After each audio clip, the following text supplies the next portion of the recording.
Hello guys, let us continue to solve some more questions on NEET and JEE exams which are coming.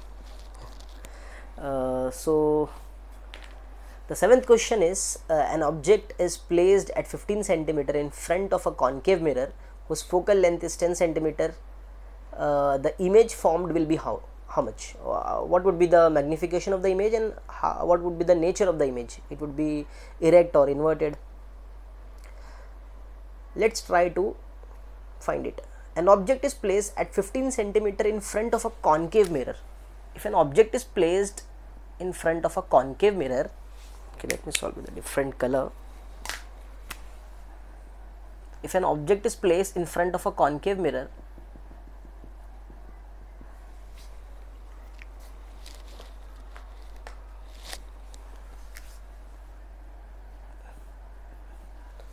the distance of the object u is minus 15 centimeter. Okay, I'll take only the magnitude. The focal length of the concave mirror is negative, which is minus 10. The image form will be what?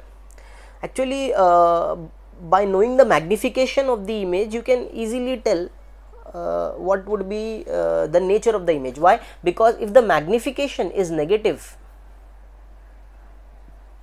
the image is inverted. If the magnification is positive, the image is erect. So, do you know a formula connecting m, f and u? Yes, I have taught you in the previous lectures. The formula is m equals f upon f minus u. So, let us apply it. It will be minus 10 divided by minus 10 minus of minus 15.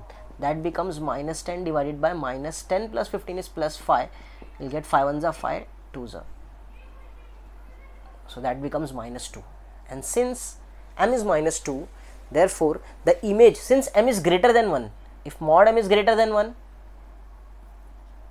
the image is magnified.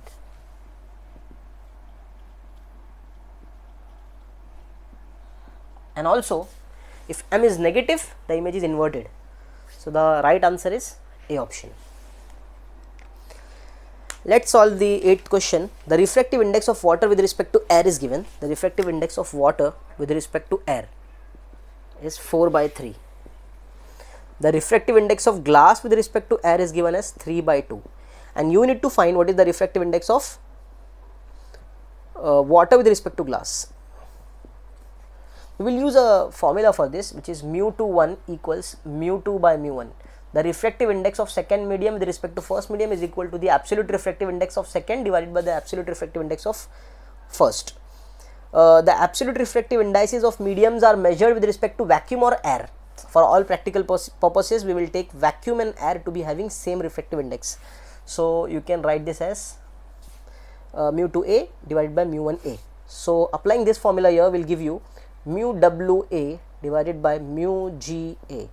That becomes, what is mu WA? 4/3. And what is mu GA? 3/2. That becomes, this 2 goes up, 4 2s are 8, 3 comes down, 3 3s are 9. So, you will get 8/9. Let's move on to the 9th question.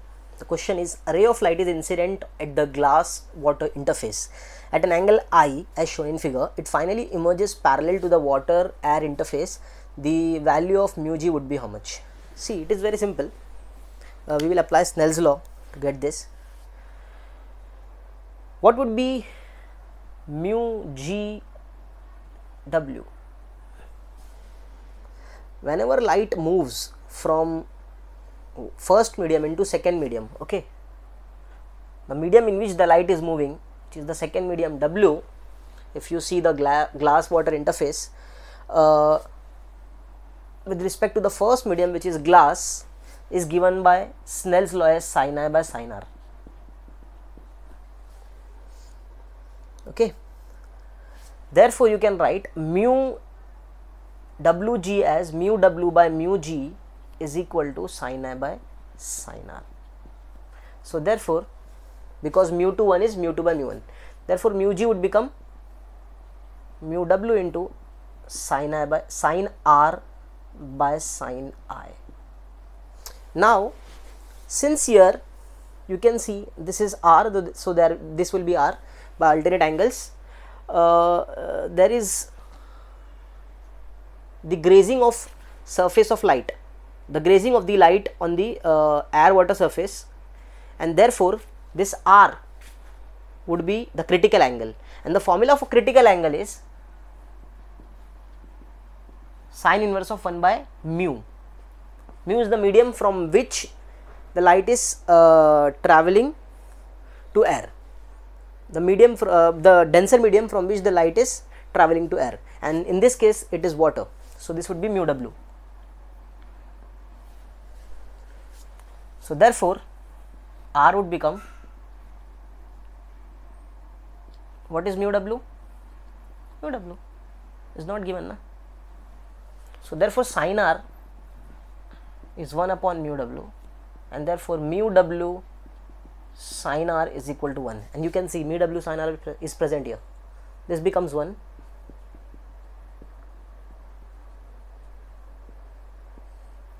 and therefore the answer is 1 by sin r.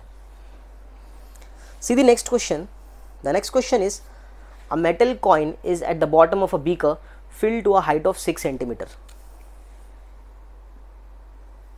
There is a beaker in which water is filled or any liquid is filled to a height of 6 centimeter. There is a coin at its bottom, and we want to find that if an observer is observing that coin, how much the coin is appeared to be raised. So you all know that the apparent depth of an object is equal to real depth divided by the refractive index of the liquid in which you are seeing, and you need to find what is the difference between the real and the apparent depth, because that will give you the amount by which the coin will appear to be raised. So the formula becomes d real minus, what is d apparent? D real upon mu. So that becomes d real times 1 minus 1 by mu. Therefore delta d is this much, and you should remember this: the amount by which the coin appeared to be raised or any object inside a liquid appeared to be raised is given by the depth of that object from the surface of the liquid times 1 minus 1 by mu. In this case the real depth is 6, okay, and mu is given as 4 by 3. If you write this as 4 by 3, it would become 3 by 4, and that becomes 1 by 4, 1 minus 3 by 4, 2 3s are 2s are 3 by 2, which is 1.5, and hence C is the right answer.